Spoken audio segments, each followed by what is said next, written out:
Sir তারপর কি অবস্থা জুবায়ের?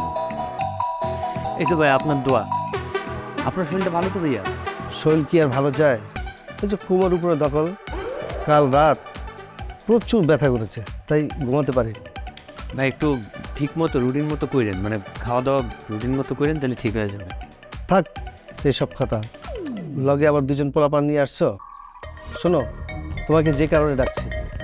হ্যাঁ ভাই বলেন না, আমি তো সবসময় আপনার জন্য নিবেদিত প্রাণ। আপনিই তো আমার অভিভাবক, বলেন ভাই। তুমি তো আমার জন্য, আমার পার্টির জন্য অনেক কিছু করেছো, অনেক টাকা পয়সাও খরচ করেছো। ওই ভাইয়া হাতে যতটুকু ক্ষমতা ছিল আর কি করছি। পদ দেবো দেবো বলে তোমাকে পদ দিতে পারিনি। আসলে তোমাকে তো যেই সে পদ দেওয়া যায় না, তুমি তো ভাইটাল পদের ক্যান্ডিডেট। এর জন্য এতদিন তোমাকে বাইরে রেখে টেস্ট করেছি। জি জি ভাইয়া। এবার তোমার পদ নিশ্চিত। তুমি তোমার ওয়ার্ডে সেক্রেটারি হবা আর মুরাদকে সভাপতি করবো। কি বলো? ভাইয়া আপনি যেটা ডিসিশন নেবেন ওইটাই ফাইনাল, আপনি যা বলবেন তাই। তবে হ্যাঁ, এই মাসে কাউন্সিল আছে তো, কোনো আওয়াজ দিও না, একদম চুপচাপ থেকো।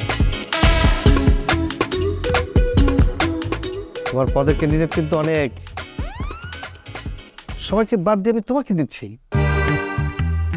জানাজানি হলে তোমার পদ টিকে রাখা কিন্তু ভীষণ কষ্ট হয়ে যাবে। ভাই এই যে আপনি বললেন আমি মুখটা বন্ধ করলাম, পথ পাওয়ার আগ পর্যন্ত এই মুখ আর খুলবে না ভাইয়া। হ্যাঁ, এটাই ভালো। এখন থেকে সবসময় চুপ থাকবা, ঠিক আছে? তা ঠিক আছে, যাও। ভাইয়া একটু দোয়ার সাউন্ড ওকে, হাওয়া একটু যাও, ভালো মতো ওর দিকে লক্ষ্য রেখো, ঠিক আছে?